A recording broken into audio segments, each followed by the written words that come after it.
اعوذ باللہ من الشیطان الرجیم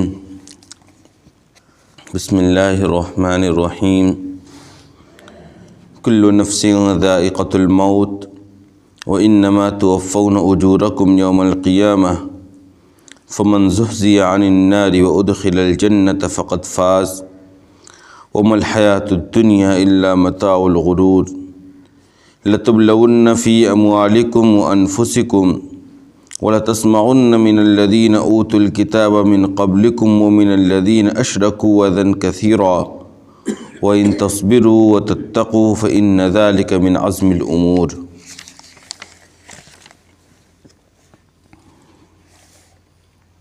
ہر جاندار کو موت کا مزہ چکھنا ہے، پھر تم سب اپنے اعمال کا پورا بدلہ، پھر تم سب کو تمہارے اعمال کا قیامت کے دن پورا بدلہ دیا جائے گا۔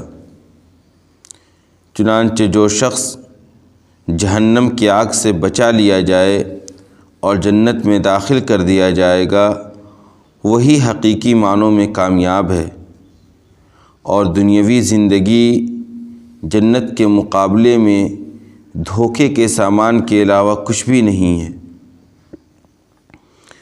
تم اے مسلمانوں اپنے مالوں اور جانوں کے سلسلے میں ضرور آزمائے جاؤ گے، اور تم اہل کتاب اور مشرکوں کی طرف سے بہت سی تکلیف دہ باتوں کو بھی سنو گے۔ اگر تم صبر کرو گے اور تقوی کے تقاضے کو پورا کرتے رہو گے تو یہی ہمت کا کام ہے۔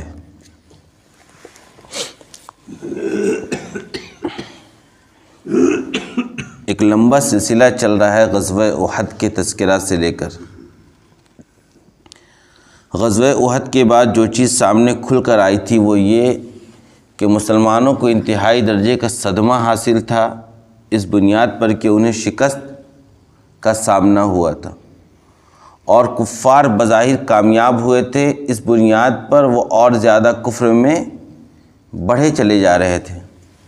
اللہ تبارک و تعالیٰ نے کئی صفوں کے اندر بہت تفصیل سے اس بات کو واضح کیا کہ مسلمان حالات سے کیوں دوچار کیے جاتے ہیں، اس کے پیچھے بنیادی مقصد کیا ہوتا ہے، اور کافروں کو جو بظاہر دنیاوی زندگی میں کامیابی ملتی ہے اس کے پیچھے بھی اللہ تبارک و تعالیٰ کی کیا مصلحتیں مضمر ہوتی ہیں، ان ساری چیزوں کو قرآن نے بہت تفصیل کے ساتھ بیان کیا ہے پچھلے کئی آیتوں میں۔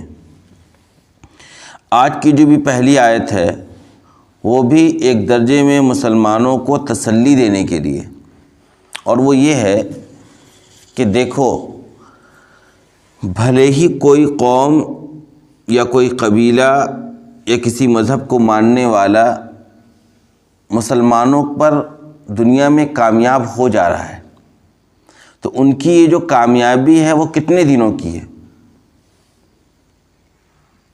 چند دنوں کی ہی کامیابی ہے۔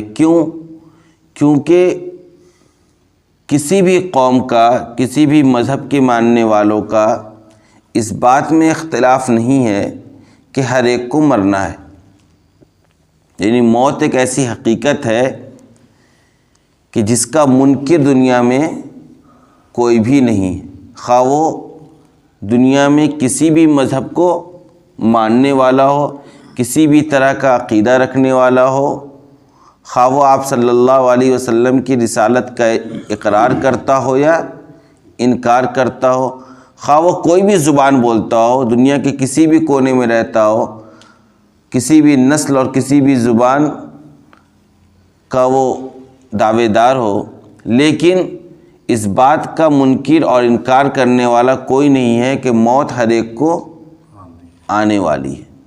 جب یہ فلسفہ اور یہ تصور میں ہر ایک جاندار متفق ہے کہ موت آنے والی ہے، تو حقیقت یہ ہے کہ موت کے بعد ایک دائمی زندگی آنے والی ہے، اس میں اختلاف ہے، لیکن موت کے آنے یا موت کے نہ آنے میں کسی کا اختلاف نہیں ہے۔ جب موت کے آنے میں اتفاق ہے تو لا محالہ یہ جو بظاہر ان کو کامیابی دکھ رہی ہے، یہ کامیابی ایک حد پر جا کر ختم ہو جائے گی، اور وہ حد ہے موت۔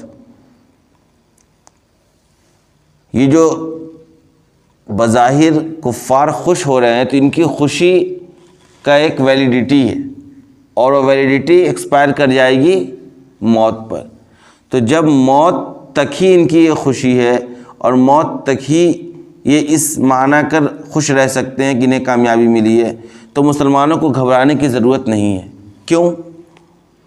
کیونکہ مسلمانوں کا یہ عقیدہ اور یہ تصور ہے کہ موت کے بعد ایک زندگی آنے والی ہے، قیامت کا دن برپا ہونے والا ہے، اور وہاں ہم سب کو اس کے اعمال کا پورا بدلہ دے دیں گے۔ وَإِنَّمَا تُوَفَّوْنَ أُجُورَكُمْ يَوْمَ الْقِيَامَةِ، قیامت کے دن ہم تم سب کو تمہارے کیے ہوئے عمل کا پورا بدلہ دے دیں گے۔ اور وہاں جو بدلہ دیا جائے گا وہ اس بنیاد پر دیا جائے گا کہ اگر آپ اللہ پر ایمان لے کر جائیں گے، اللہ کے رسول پر ایمان لے کر جائیں گے، توحید رسالت آخرت میں آپ کا عقیدہ مضبوط ہوگا، تب آپ کو دائمی کامیابی ملے گی، تب آپ کو دائمی خوشی حاصل ہوگی۔ اور اگر آپ اللہ کے منکر ہوں گے، اللہ کے رسول کی رسالت کا انکار کرنے والے ہوں گے، عقیدہ آخرت کے منکر ہوں گے، تو آپ کو موت کے بعد قیامت کے دن اس کا برا بدلہ دیا جائے گا۔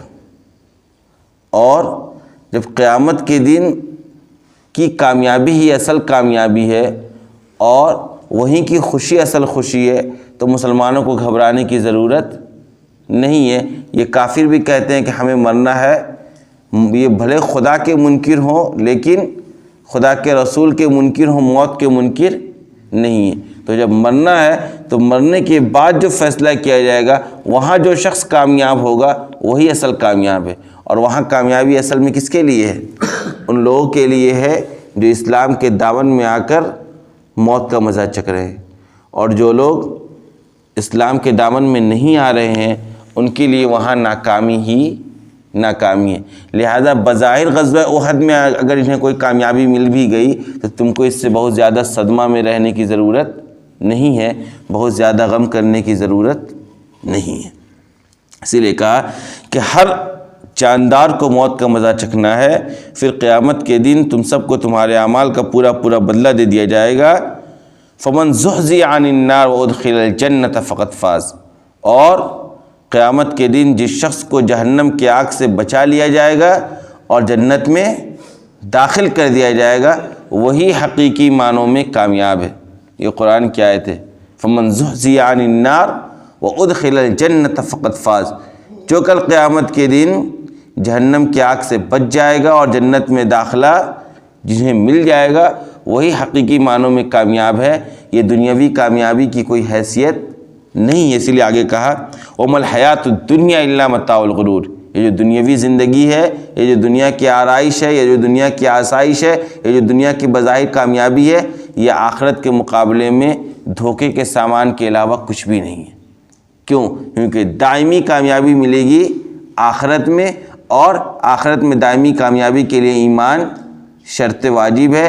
جو اس کو پورا کر کے نہیں آئے گا تو اگر یہ سمجھ رہا ہے کہ میں اللہ کا انکار کر کے اللہ کے ماننے والوں کے خلاف جنگ میں کامیابی حاصل کر کے دنیا میں کامیاب ہوں، تو وہ سوائے دھوکے کے علاوہ کسی اور چیز میں پڑا ہوا نہیں ہے۔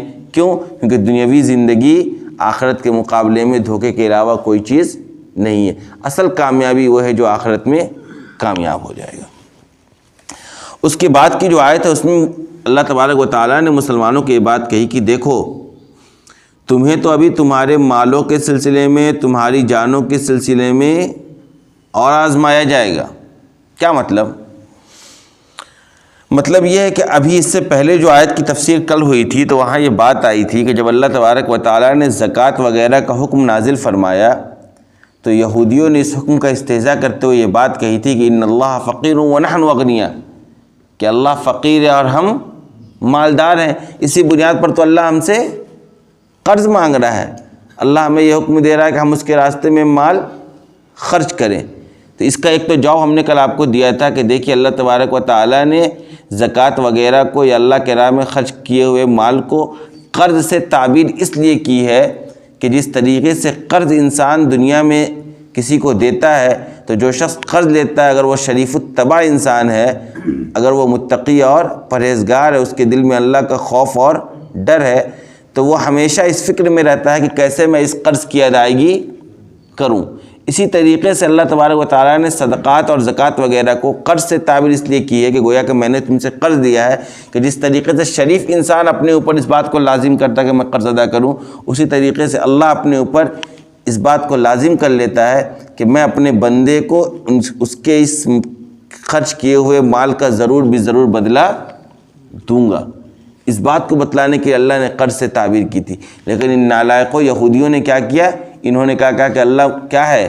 فقیر اور محتاج اور ہم مالدار ہیں۔ تو لامحالہ انہوں نے اسلام کے ایک اہم حکم کی استہزاء کی، اور جب اسلام کے کسی حکم کا استہزاء کیا جائے گا تو اگر ہمارے سامنے بھی کیا جاتا ہے تو غصہ آتا ہے، چاہے جائے کہ صحابہ کرام کے سامنے اس طرح کا معاملہ پیش آئے۔ تو جب ایک یہودی نے حضرت ابوبکر صدیق رضی اللہ تعالیٰ عنہ کے سامنے یہ بات کہی تو حضرت ابوبکر صدیق رضی اللہ تعالیٰ عنہ کو غصہ آیا، اور انہوں نے ایک تماچا اس کو رسید کر دیا۔ اس یہودی کو ایک تماچا حضرت ابوبکر صدیق رضی اللہ تعالیٰ عنہ نے رسید کر دیا۔ وہ شخص آ کر آپ صلی اللہ علیہ وسلم کی خدمت میں یہودی آ کر شکایت کرتا ہے کہ دیکھیے ابوبکر نے میرے اوپر ہاتھ اٹھایا ہے۔ اس موقع پر قرآن کی آیت نازل ہوتی ہے، اور اس میں مسلمانوں کو رہتی دنیا تک کے لیے ایک پیغام دیا جاتا ہے کہ دیکھو تمہیں تمہارے مال کے سلسلے میں، تمہارے جان کے سلسلے میں آزمایا جائے گا ابھی بہت زیادہ۔ اور اس کے ساتھ ساتھ ایک بات اور جان لو، یہ جو اہل کتاب ہیں، یہ جو مشرکین ہیں، ان کی طرف سے تکلیف دہ باتیں تم اور سنو گے۔ وَلَتَسْمَعُنَّ مِنَ الَّذِينَ أُوتُوا الْكِتَابَ مِنْ قَبْلِكُمْ وَمِنَ الَّذِينَ أَشْرَكُوا اذًا کثیرا، یعنی بہت زیادہ تکلیف کی باتیں، بہت زیادہ تمہارے خلاف یہ حفوات بکواس کریں گے، تمہارے خلاف یہ پروپیگنڈا کریں گے، تمہارے خلاف یہ سازشیں کریں گے، تمہیں تکلیف پہنچانے کے ہمیشہ فراق میں یہ لوگ رہیں گے، اور تمہیں بھی اپنی مال اور جان کے سلسلے میں بھی بہت زیادہ اللہ کے راستے میں آزمایا جائے گا۔ لہذا اس موقع پر تمہارا کیا عمل ہونا چاہیے تم اس کو جان لو۔ آج دنیا پوچھتی ہے نا کہ ہمارے ساتھ اس طرح کے حالات آ رہے ہیں، کبھی ہم کو گالی دی جا رہی، کبھی ہمارے نبی کو گالی دی جا رہی، کبھی ہمارے قرآن کو گالی دیا جا رہا ہے، کبھی ہمارے سنت کا مذاق اڑایا جا رہا ہے، کبھی مسلمانوں کو طرح طرح کی تکلیف دی جا رہی، یعنی کوئی نہ کوئی ایک اسٹیٹمنٹ دے دیا جاتا ہے۔ ہر مسلمان کا دل چھلنی ہوتا ہے، جس کے دل میں بھی ایمان ہے اس کو تکلیف پہنچتی ہے۔ تو اس موقع پر لوگ کہتے ہیں کہ ہم کیا کریں، ہمارا کیا ری ایکشن ہونا چاہیے، یہ سوال کیا جاتا ہے۔ قرآن نے اس آیت میں جواب دے دیا، کیا کہا؟ وَإِن تَصْبِرُوا وَتَتَّقُوا فَإِنَّ ذَلِكَ مِنْ عَزْمِ الْأُمُورِ، تمہارا کام یہ ہے کہ اس طرح کے حالات میں تم صبر کا دامن نہیں چھوڑو گے، تمہیں سامنے والے پر حملہ نہیں کرنا ہے۔ یہ آیت تو خاص طور پر نازل ہوئی ہے ابوبکر صدیق رضی اللہ تعالیٰ عنہ کو اس زمانے میں مسلمانوں کو بتلانے کے لیے کہ یہ لوگ تمہارے خلاف اللہ کے حکم کا استہزاء کر رہے ہیں، تم ان پر جوابی کارروائی مت کرو، بلکہ تمہارا کام یہ ہے کہ تم صبر کے دامن کو مضبوطی سے پکڑے رہو، تمہیں آگ بگولا نہیں ہونا ہے، تمہیں اپنا آپا نہیں کھونا ہے، بلکہ تمہیں صبر پر جمے رہنا ہے۔ وَتَتَّقُوا، اور تمہیں وہ کام کرتے رہنا ہے جو تقوی کا تقاضا ہے، یعنی تمہیں متقی اور پرہیزگار بننا ہے، تمہیں نیک اعمال میں اور زیادہ لگ جانا ہے۔ وہ شریعت کے کسی حکم کا استہزاء کر رہے ہیں، تم اس حکم پر اور مضبوطی کے ساتھ عمل کرو۔ کوئی تمہاری نماز کا مذاق اڑا رہا ہے، تمہیں اور مضبوطی کے ساتھ نماز پڑھنا ہے۔ کوئی تمہاری داڑھی کا مذاق اڑا رہا ہے، تمہیں اور مضبوطی کے ساتھ داڑھی کی سنت پر عمل کرنا ہے۔ کوئی تمہاری ٹوپی کا مذاق اڑا رہا ہے، کوئی تمہارے لباس کا مذاق اڑا رہا ہے، کوئی تمہارے قرآن کا مذاق اڑا رہا ہے، تمہیں صبر کرنا ہے اور تقوی کے تقاضے کو پورا کرنا ہے، تمہیں اور اس عمل کے اندر لگ جانا ہے۔ ہم کرتے کیا ہے کہ ہمارے اوپر کوئی حملہ ہو رہا ہے، ہم اس پر بھی حملہ کرنے کی کوشش کرتے ہیں، عملی زندگی میں اپنی تبدیلی لانے کی کوشش نہیں کرتے۔ حالانکہ قرآن کہہ رہا ہے وَإِن تَصْبِرُوا وَتَتَّقُوا، اگر تم صبر کرو گے اور تقوی اختیار کرو گے، فَإِنَّ ذَلِكَ مِنْ عَزْمِ الْأُمُورِ، تو تمہارا یہ کام ہمت والوں کا کام ہوگا۔ یہ اصل میں ہمت والوں کا کام ہے۔ بہادر اور شجاعت کا کام یہ ہے کہ تم ایسے موقع پر جوابی کارروائی نہیں کرو گے، بلکہ تمہیں اپنے دین پر اور مضبوطی سے قائم اور دائم رہنا ہے، خود بھی مضبوطی سے رہو، اپنے ماتحتوں کو بھی مضبوطی سے دین پر عمل پیرا کراؤ، اس کا تمہیں فائدہ ہوگا۔ فإن ذلك من عزم الامور، اس سے تمہارے اندر اور ہمت پیدا ہوگی، اس سے تمہارا یقین تمہارے ایمان پر اور مضبوط ہوگا، اس سے تم اور زیادہ اپنے اسلام کے ساتھ نکھر کر آؤ گے۔ یہ تمہارا طریقہ کار ہے۔ قرآن نے رہتی دنیا تک کے لیے مسلمانوں کو ہر طرح کی رہنمائی کی ہے۔ موجودہ دور میں آپ دیکھتے ہیں رہ کر لوگ ایسی باتیں کرتے ہیں جس سے مسلمانوں کو تکلیف پہنچی، اور قرآن نے کہا تم سنو گے۔ قرآن نے یہ بات کہہ دی ہے پہلے کہ تم ان کافروں کی طرف سے، ان مشرکوں کی طرف سے، ان اہل کتاب کی طرف سے ابھی بہت سی تکلیف دہ باتیں سنی، تم نے سنا ہی کیا ہے؟ آگے آگے دیکھو یہ تمہارے خلاف کیا کیا بکیں گے، تمہارے خلاف کیا کیا سازشیں کریں گے، لیکن تمہارا رویہ یہ ہونا چاہیے، تمہارا عمل یہ نہیں ہونا چاہیے جو اس موقع پر پیش آیا۔ اسی لیے قرآن نے یہ آیت نازل کی اور رہتی دنیا تک کے لیے مسلمانوں کو رہنمائی اور ہدایت کی کہ تمہارا عمل اس طریقے سے ہونا چاہیے، بحیثیت مسلمان تمہارا کردار یہ ہونا چاہیے۔ وآخر دعوانا الحمدللہ رب العالمین۔